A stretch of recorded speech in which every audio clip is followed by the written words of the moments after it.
Hi, I'm Kit Cassingham with Live in Focused Energy. I am a longevity coach. I help people decide how they want to define their lives so that they can make the most of their years with their vibrancy, energy, clarity, joy, so that all the years of their lives are worth living. I do that by helping you improve your mindset to support the life you want. Don, tell us a little bit about you, if you would. I'm Don Downs. I'm with RV Business Coach. I help people in the prime of their lives create fun, profitable, and entrepreneurial businesses that are fully remote so that they can replace their current income and live the remote life. For some, that's traveling around the country in an RV. For others, maybe it's traveling around the country or the world and staying in hotels or B&Bs or something like that. And for some, it just means being remote and working on the living room table instead of going into a cubicle. But that's what I do, is help people create a business that will fully support them so they can live the lifestyle that they want. Very good. Corey, give us a quick about you. Well, my name's Corey. I'm an environmental consultant. I'm focusing mainly on groundwater remediation, and just as always, here to learn and contribute, and I'm excited for this conversation.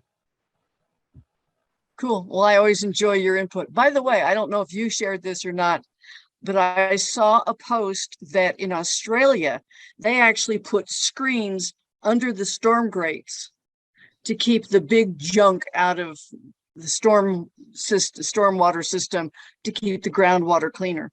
I thought, oh, that's brilliant. Right. Yeah. Simple. So, yeah, clever Australians.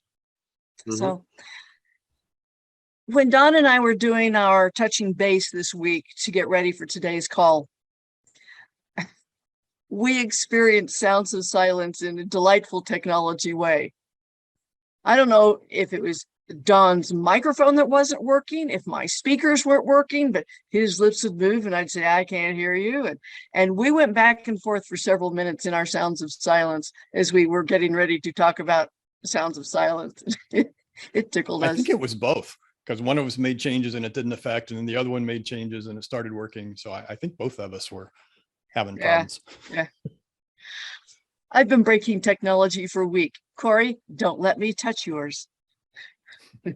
Safely away from So yes, I'm keeping my social distance from you, sir, and your technology.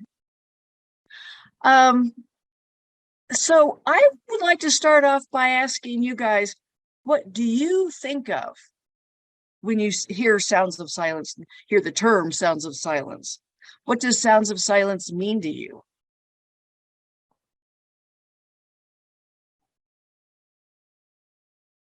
All right, I'll start. To me, it is not soundless. It is quiet and peaceful. It's a way of me connecting with my inner, I guess, my soul. For me, that's what sounds of silence is.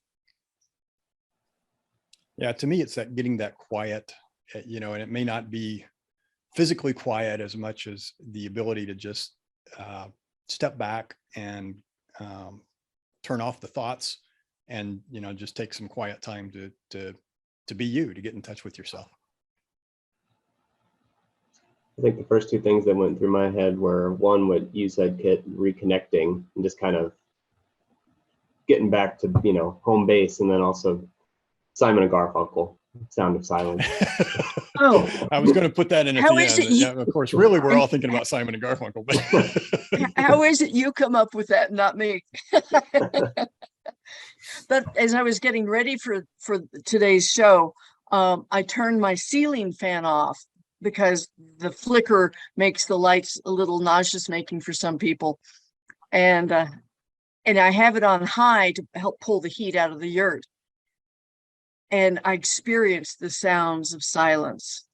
It was so quiet in here. And it's a quiet fan. And then I turned all the other fans on so I won't melt. And I'm going, oh, and there goes the sounds of silence. So I also want to point out, I don't think silence means isolation. And I think for some people it does. I think, for example, of solitary confinement. I have actually been in solitary confinement at Alcatraz. I think the punishment is mostly from the dark, but it may also be because you're sound insulated and people go crazy when they're focused on their own thoughts exclusively, as you are in a solitary confinement. I was only in there for a few seconds, so don't think that that's part of my problem today. Okay. Don, don't hurt yourself not laughing at my bad jokes. Yeah, well, I was glad you clarified because, when you started out saying you've been in solitary confinement, I was like, there's a lot about Kit's background I don't know. Well, and I also have been in the prison in Canyon City, but again, I was visiting a neighbor who is wrongly accused of killing his wife. And I went to visit him, and it's really strange to say, I mean, to go into a prison, an active prison, unlike Alcatraz, it's an ordeal for both me and the person I'm visiting. So I didn't want to go back because I felt badly for him. So not what we expected to touch on with this talk, but that's the joys of being here. That's right. Sometimes we wander a little bit, but it is a good point about the isolation. And, a lot of us experience that through COVID, that our social support systems were cut off.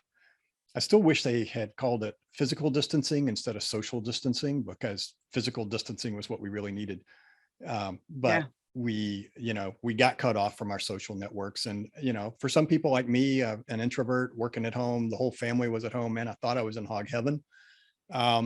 It turns out I really missed some of the connection with other people. And, I actually went into depression for a while, and it was like, never, ever thought that would happen to me, but to be there, and we think root cause was just that isolation. So, like you said, there's a difference between silence and isolation. I guess if you're in isolation, there's a high probability you'll have silence unless you're making noise, but you don't have to be in isolation to get the sounds of silence either. Yeah. So what are some of the reasons you think we need to get into silence or get away from noise? Do you have thoughts on that, Don? Yeah. Before I started meditating, I never realized how busy my brain is, but it was always moving at 1,000 miles an hour, just tons and tons and tons of thoughts racing around. And it's easy to get caught up into that. And, some of it is self-talk, whether it's positive or negative going on in there, but then there's also just, it gets harder and harder to make good decisions when you're constantly surrounded by noise. So having that opportunity to have some silence, to step back and stop thinking, well, I mean, the thoughts still come, but I just observe them rather than getting engaged with them. And having realized that, it's much easier for me now in any moment to just say, okay, wait, let's turn off some of this noise and focus on the task at hand. So I think that, for me, that being able to get some real quiet, like you said, there may be noises, there may be cars driving down the road or crickets chirping or birds chirping or whatever, it's fine. But to just step back and have that quiet time is a rejuvenation of the mind and the spirit, really. I find it also helps me be present, more present. I've been experimenting this past couple of weeks with starting my day with just sitting and being in nature, either on the deck or out in the labyrinth or someplace. The deck faces east, so the sun just hits me in the eyes, and haven't found a comfortable way of being there yet. But I find that I get more silent, which is what you're saying, Don. And it lets me be aware of the sounds of nature, which I find refreshing. I like that a lot. I do too. Yeah. And being present was the words I was looking for on that, to tune out some of that noise and just be present where you are. My meditation teacher's meditation teacher Is that your said grand that when meditation you, teacher? what's that? Is that your grand meditation teacher? Yes, my guru. Uh, he said that when you really get into the groove of meditating, that the outside world does not interrupt your meditation. You could sit in the middle of a freeway at rush hour and be unaware of the zooming cars, the noise, the cacophony, whatever. And I have found at times, I don't do it in the middle of a freeway. One, I don't have access to one, but I think it's dangerous. Um, I was going but to I say, may I have, suggest if you want to try this, you sit in the median and not in the freeway. which I'm not sure that's safe either, but whatever. But I In the have road. found that my thoughts shut off and 20, 30 minutes can evaporate. So I call that a successful sounds of silence meditation then. Do you ever fall asleep while you're doing that silence? Sometimes. Yeah. And that's okay too. Yeah, I did this morning. I was like, okay, let's do this. And then like 15 minutes later, I'm like, oh. Well, so I never know if it's really falling asleep or if it's a deep meditation. A There's a deep zone. That's fine it. I was in line the deep between. zone. Yes. Yeah. It's a fine line. And my teacher says that if your shin's on your chest, you were asleep, or if it's fallen back and you're asleep. But if you're still sitting upright, it's probably deep meditation. Take it as you will. I'll run with that. So I like finding the sounds of silence because it lets my brain take a rest and it rejuvenates the mind, which we kind of said earlier. And Don, I've heard you refer to this as like a course correction. Yeah, that's one of the things I find, especially when I have a extraordinary session, I'll call it, I mean, different from my daily meditation, but if I can go out and spend a couple of hours in the woods sitting next to a mountain stream or, sitting on the beach or something like that, it's just a total change of pace, change of scenery, have quiet time and get in touch with myself. And a lot of time as I do, you realize, hey, this path I'm going down isn't me. It's not the path I want to go down. And so you can make that course correction and, and you don't really realize it in the day to day because there's just so much going on and life is moving at such a fast pace that you don't really have time to put together all the pieces and say, yeah, I'm going down this highway at 90 miles an hour, but I really want to be over there. So I'm reminded of God Must Be a Cowboy at Heart, sung by Dan Seals. And there's a line that says, nightlife in big cities is all right for a while, sure makes you feel good when you're there. And then he goes on and talks about how he likes being out in nature. And, and I've kind of find that too, like you can be, for me, especially being in the city is like, oh, this is cool. This is fun, all this. And then when I get out of the city, it's like, that's not really me. I wouldn't want to be there all the time. I like this other path better. So having those opportunities to step away, get in touch with yourself and realize, am I where I want to be? Am I going where I want to go? And if not, have the opportunity to change I find it really, really valuable. Sometimes when I find, and I think this happens when I'm alone too long, not interacting with people, but my emotions get out of control. Something will trigger me, trigger an anger, and it just grows and grows. And all of a sudden I think, this is over the top, inappropriate, uncalled for. Take a walk. Take 5. And I'll go walk the trails a little bit or go hug a tree. Go look for my cat and snuggle her.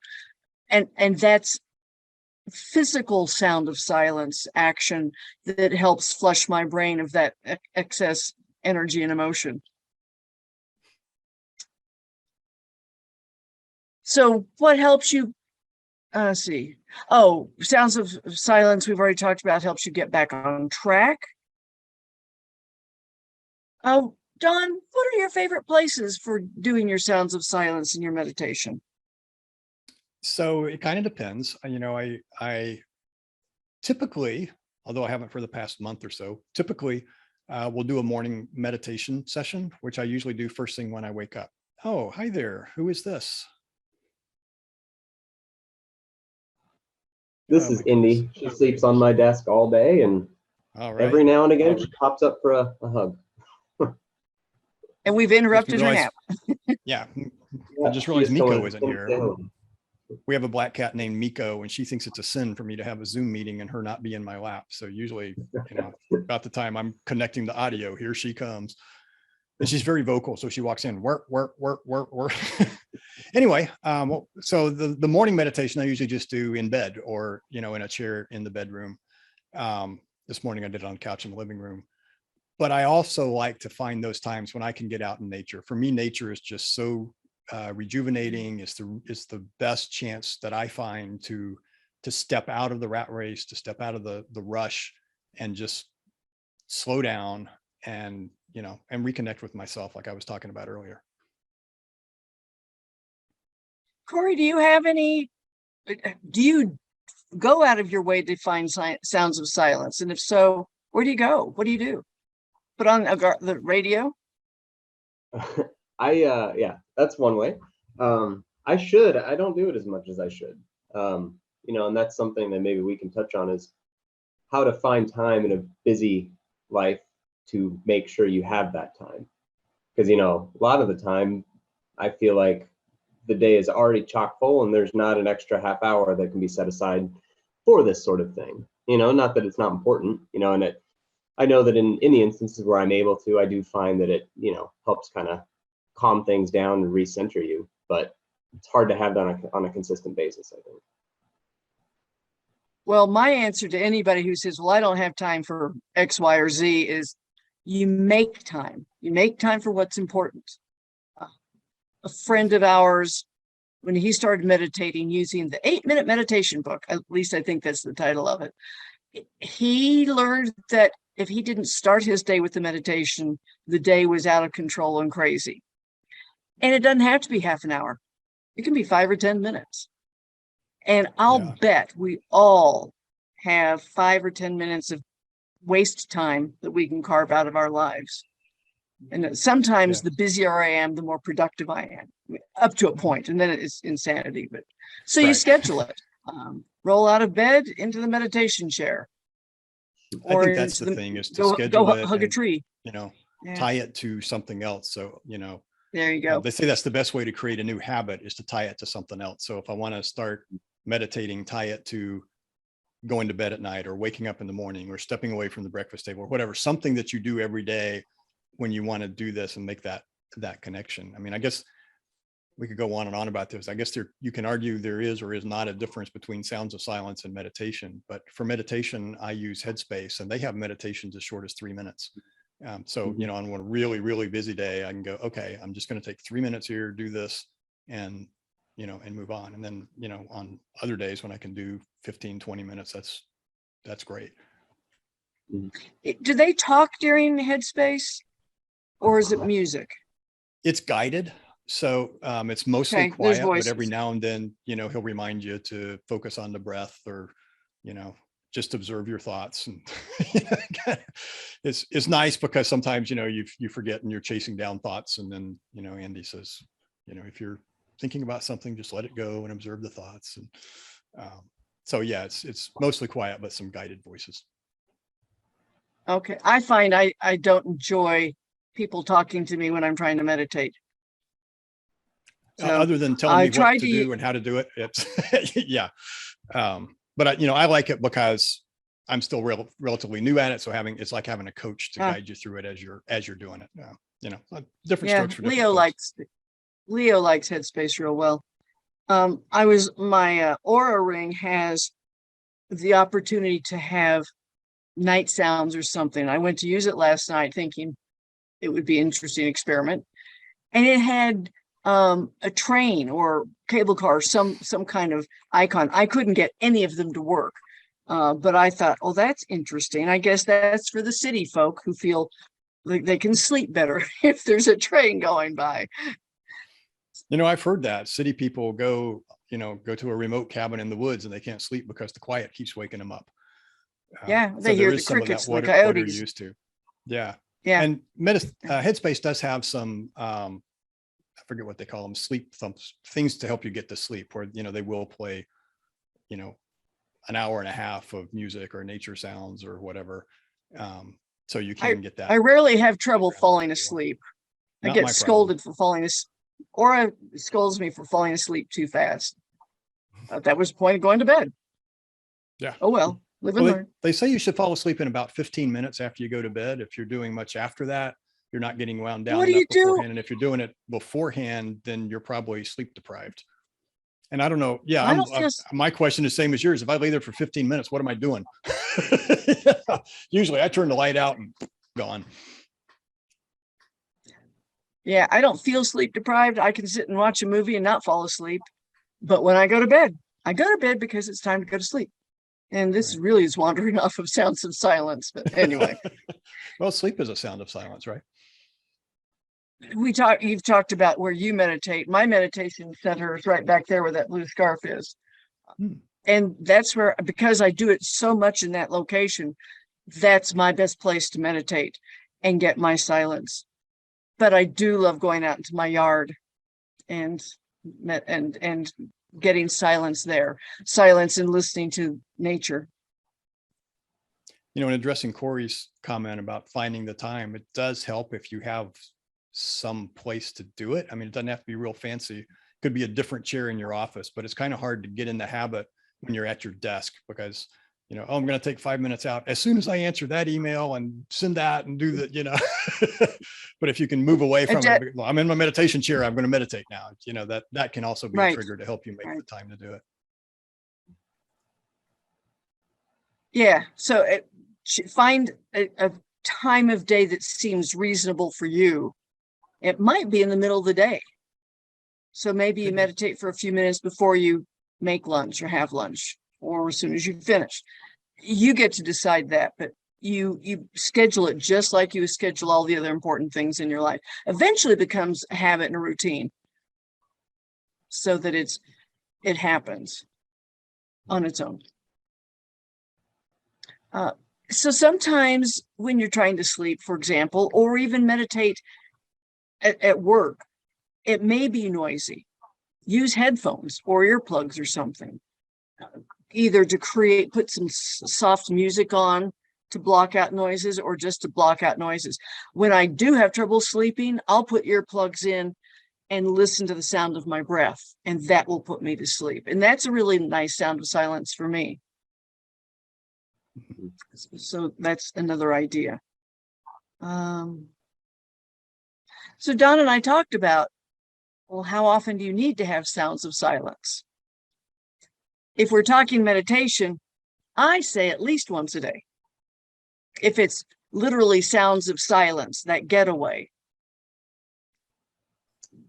I like the idea of daily. Is it practical? I don't know. I guess that depends on each person.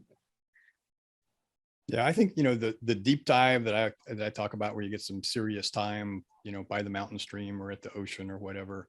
If you could do that once a quarter would be pretty cool. Yeah. At least once a year, once a year is probably good to sit down and look at your life map and go, where am I going and what do I want to do? And, having a place with sounds of silence is a great place to do that. And then, maybe a smaller one every quarter as you review the previous quarter and plan for the upcoming one is a good time to spend a little extra time getting that silence because it's not always quiet, and be able to really focus in on something different from your normal hubbub.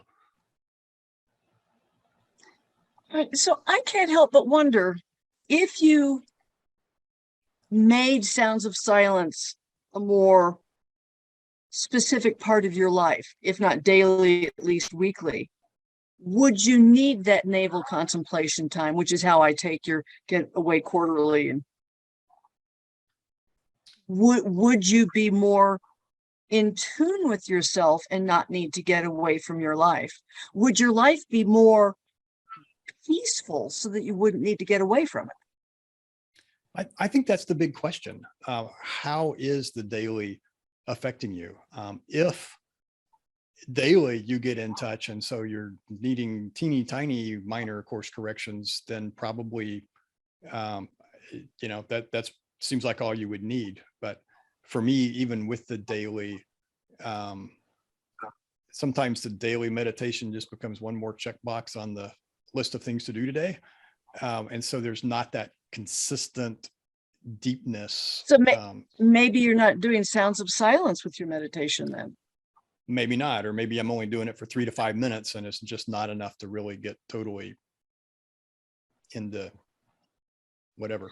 So Zen. the mornings when I would take my big mug of tea out onto the deck and just sit, 15 minutes of that made for really nice, a gentle, soft beginning of the day. So I didn't feel like I hit the ground running and was tired before I got started. So Don, think maybe that you could be could really try helpful. that before you meditate.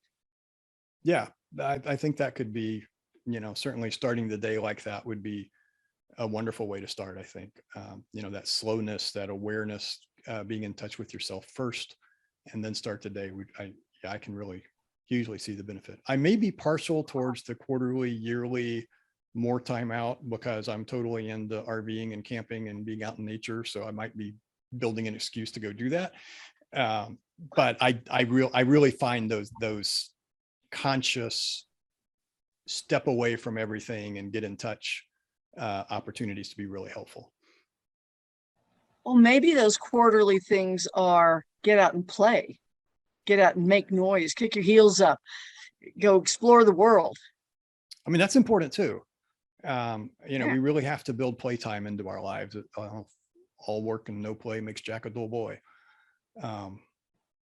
It's true. And makes Jane a dull girl too, I guess. But if you're always working and never taking any time for yourself, yeah, you're going to wear out, and it's not going to be, you're not going to be as complete as you could be. If all you do is play or meditate, I think you can be pretty dull too. I think we need variety in our life. Yeah, all play and no work makes Jack broke. But not if he struck an oil well. Well, it could be. Yeah, no, that's true. You definitely need that balance. I can't add much to that other than saying, yeah, you need a balance. Yeah. So I'm going to maintain that if we, and John, this is your assignment to test. And Corey, you can do this too. If we are more focused on taking more frequent silence breaks, at least weekly, if not daily for 10-15 minutes, weekly for an hour, I'll bet the need for a long silence is less important. That I agree that we need a break quarterly. Maybe have a date with your partner or with yourself and go do something different. But I think we need to fuel our silence barrel or bucket daily to keep us, so we have that to tap into when there's too much noise. Have I mixed enough metaphors to make sense yet? I think so. And I think it's funny, we have slightly different opinions on this, because I really think the daily is extremely important to get you through the day. But I think even with that, I would lean towards bigger ones, quarterly, annually, just as a chance to really, really dive deep with yourself. And that right, then let's get clear with terms. What are you doing on these quarterly things? Are you getting silence? Are you getting navel contemplation? Are you getting partner refueling? So it starts with silence, just to be. And, like I said, for me, the best place is to be out in nature somewhere, and just sit and be and let that calmness come over me. And then from there, take a look at, what am I currently doing? What do I want to be doing? Is this really who I want to be? What are my emotions? If I think back and I go, wow, over the last quarter, I was angry every single night when I went to bed. You go, why? What's making me angry? And you look and go, oh, well, I watched an hour and a half of television show where everybody tried to out scream each other. And you go, I think I'll quit watching that, So, I find that helpful. Sometimes we get so into our daily routine that we don't notice that it's dragging us in a different place from where we truly, really want to be. And so getting that chance to just totally unplug, be silent, and let our true self bubble back up can be really, really helpful. I agree with you. I think it will be helpful to have different terms for the different activities we're doing. That's more, That could be, more because it is a little bit precise. different thing. Yeah. And I would also agree, the more deeply you do it daily, probably the less likely you are to find yourself chasing down wrong paths, because you get in touch with yourself more quickly. And so, it would make Right. sense you'd be able to make more frequent course corrections. And you just want to make sure you're not looking at the trees and missing the forest, or the other way Yeah. around. I don't know. Looking at all the details Chip and missing Con- the big picture. Yeah. And that's the part about being present, getting present, staying present, being aware. Chip Conley, who I have known through a variety of his careers, was sharing a story yesterday, I think it was, that a woman whose name I don't remember taught him how to meditate. And she talked about how meditation fuels the soul, and that modern society is committing soul aside because they're going too fast, they're not present. And she he had a list of things that she shared with him, but it's the deep breathing. And Don, I don't know that we talked about this, but you can create your silence with your breath, a really slow, deep breath in and out. And if you repeat that several times a day, you create a body silence as well as a mind silence. And that's good for you in so many levels. Yeah, it is. And, I'll just toss in, I think we can have sounds of silence without calling it meditating. Yes. Meditation is a great tool to help you get there, but even just, without consciously meditating, to just sit and just be, just listen.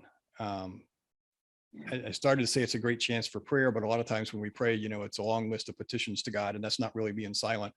But if you can just sit and feel the presence, just feel like you're sitting in his presence, that sounds of silence as well. So just, however you want to, whatever label you put on it, taking that opportunity to just unplug and be quiet, and hopefully in a place where you're not constantly being bothered by extraneous noises, but can just absorb them as part of your quietness. I think, that to me is what we're talking about with the sound of silence. I agree. I think we've gotten so spun out on the other conversations around it that we lost track of where we were going. And that word be, that's exactly what I recognized on my second day of my morning tea on the deck. Oh, I'm being, I'm not doing. I have my mother's disease of doing. We used to joke that, and I probably shared this before, that her doing was at warp 5. And we kids go, what was that? Oh, mom's doing chores. Okay. And I find myself doing that too. I can get a load of laundry done, feed both cats, all that before I start meditating. And if I start with a chore, an errand, or a project before I do my morning silence, my deck time, it's not as gentle a day. I like these gentle days. Do you think you can have too much silence or strive for it too much? Yeah. We talked a little bit early about having too much, like solitary confinement, being shut off from your social network during COVID. And I think, Kit, you had an experience with, was it an aunt that lost her social network during COVID and declined? My mother-in-law. Oh, your Yeah. mother-in-law. Yeah. She essentially was in solitary confinement. Just wasn't a dark room, but it was her own room. Yeah. Yeah, the elderly are really susceptible, and if you got them together, it just spread like wildfire. So be interesting to go back and post-mortem, it's a terrible word to use for COVID, but to analyze it at the Especially at end her and say, age. what could we have done better? How could we have kept it from killing everyone in the home without killing everyone in the home by having them being isolated? So anyway, that's off topic, but Yeah. the other thing you had mentioned was striving for it. And absolutely, like everything else in life, if you strive too hard, you can prevent yourself from getting there. Can't you if make a lot of try- noise being quiet? Yeah. It's like, and Headspace talks about that sometimes, trying to meditate. It's like, okay, so I have to sit here and be quiet. I need to shut off my brain. My brain needs to be quiet.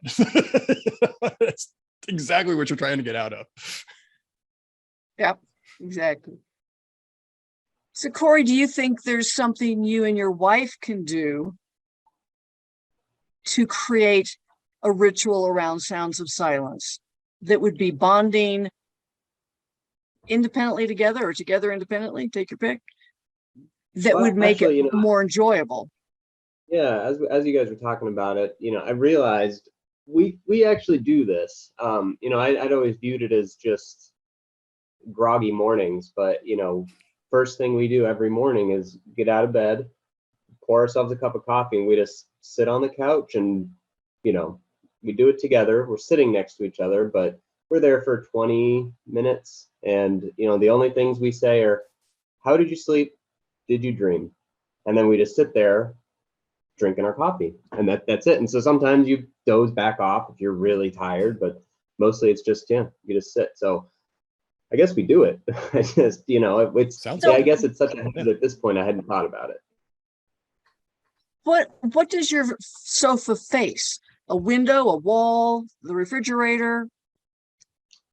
The TV, which is off, but it's just like a open concept room. So we're just the kitchen's off to the left, TV's there, we have a window, but we keep the room nice and dim. We don't have the bright lights going. So It sounds lovely. Yeah. yeah, we don't do sounds like without a it good start anymore. to the day. And it sounds like a wonderful ritual. Mm-hmm. It does. Yeah.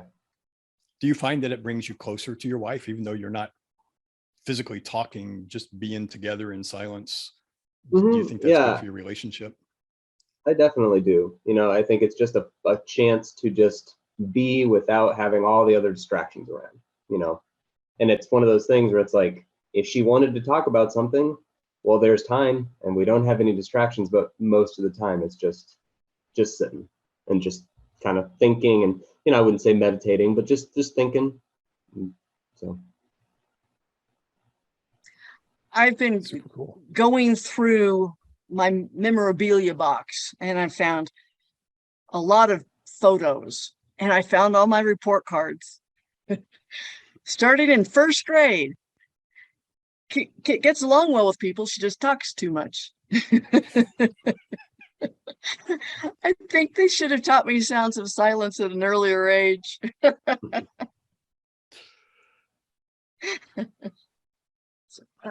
That's an interesting There's point. Some people really, there's your cat. I'm bummed mine's not in here.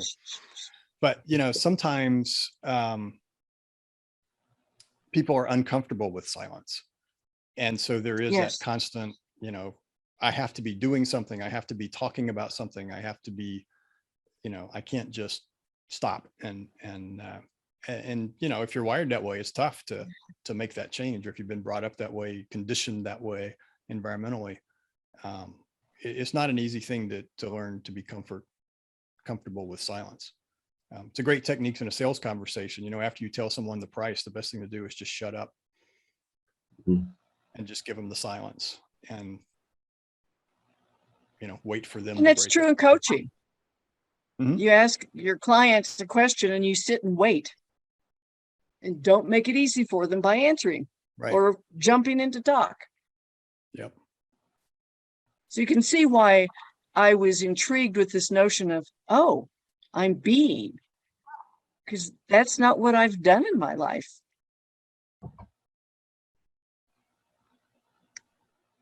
All right. Anything else you guys want to toss into the conversation. Get your longevity coach. See, I couldn't let silence sit there too long. How does the sound of silence affect our longevity, do you believe? Or not do you believe, do you know? It's a good question that I don't have an answer to. I mean, if our premise that sounds of silence is good for us, then by extrapolation, it's good for longevity. Being as opposed to doing would also then be good for longevity. You know, when we take this time, we have the signs of silence, we just be. I associate that with a decrease in stress, a decrease in anxiety, Okay. you know, and so all of those things I would think would contribute to longevity as well, to, you know, to center ourselves and slow down the metabolism for a little bit, and not be injecting all the stress hormones in our system. You know, I would think over time that would make an effect. Well, and to support what you're talking about, I would say that we want to be more selective about the noise we have in our environment. That Great point. no music might be okay. I mean, I know music's good for you. Do we need it all the time, or is nothing also good? And I'm guessing nothing's also good. So, hey, more balance. Music sometimes, not other times. I think definitely and- that nothing is good sometimes. And I think that we're, as a society, missing that a ton, because you notice anytime you meet a stranger, they've got these little things hanging out of their ears. And, you know, it's like nobody ever goes around just with themselves anymore. There's a podcast or a song, or, you know, music, or something is always in their ears, you know, stimulating them. And I think we're probably missing out on that I'm one of those opportunity to people who doesn't go do quiet. that. I don't do podcasts when I'm walking around because I want to hear nature or the train or the traffic coming at me. I like being aware of my surroundings. And the other component of sounds of silence with longevity is a point you made, that Dawn, that being socially isolated wasn't good for us. Being physically distanced keeps us healthier, not just with COVID, but with a variety of things during flu season, cold season, etc. So finding ways to be socially active at a safe distance, it's sometimes with silence, sometimes not. I think that is what's ultimately good for our longevity. How about RVing, Don? Yeah. How can you RV and have silence? Well, yes. You know, and there's a grand opportunity, because a lot of the opportunities to RV are in places close to nature. So it's very easy, you know, to just step out of your trailer and go 100 yards and, you know, be in some woods or something, or in a nice field. Not always, you know, some parks, they'll look like RV dealers, and, you know, your awning is touching your neighbor's unit, and his awning is touching his neighbors. And so those are a little, you know, more crowded. But I think one thing to be aware of with RVing is, particularly for those who aren't full-time, there's this tendency to rush through life in the RV, because, you know, you get a week off. And so you drive as hard as you can to get where you're going. You rush around the whole week trying to fit everything that's in this area into the 4 or 5 days you've got there. And then you drive hard to get back, and you arrive back so frazzled, you want a vacation from your vacation. So recognizing that, you know, hey, even in this time period of trying to do everything, it's really important for me to step back and get some of this quiet time as well. Even if it means I'm going to miss some tourist things, you know, okay, but take care of yourself. Go and back. Get that quiet time, you know. And certainly, you know, if you're boondocking and way out in nature, it's probably pretty easy to get into a pretty quiet place. If you're in an RV park, you know, it might be like city life, where, you know, you're going to hear kids playing, and, you know, kids riding those big wheels, which I'm convinced were made for the sole purpose of making a lot of noise. and dogs barking and, people talking and whatever. So it's likely if you're in a commercial RV park, there's going to be man-made, human-made noise around you. And it's just an opportunity to just, observe it and let it be there, but not engage with it and not let it keep you from having your internal quiet time. When I first started hearing about RVs, the people talking about them referred to them as Winnebagos. I came to learn what a Winnebago was, just a brand of an RV. But my backpacking, camping friends just bemoaned the people driving those things, because my friends would go out to a secluded beach or forest or something, and a Winnebago would come up and crank the boom box and the generator and all this. And so the silence that my hiking, walking friends were looking for was lost. So I think RVers this is my translation, of least what was happening in the 70s, that the Winnebago crowd was bringing their comfort with them. And that meant the TV, the radio, or the boombox, or whatever. And then they wanted to run all that with electricity. So there comes the generator. So I think I bring it up to say maybe RVers can learn to unplug while they're out in nature, or even at the RV park. Mm-hmm. That's a great point. That you do have. It's kind of funny, right? It is a house on wheels, and you've got everything, including the kitchen sink there. So it's quite easy to just continue your normal hectic life and not really take advantage of the opportunity that you're not home, that your surroundings are different, and it's a chance to do something different. So Corey, when you travel, how do you travel? And is this Sounds of Silence with travel something you can incorporate? Do you travel, or are you too busy working?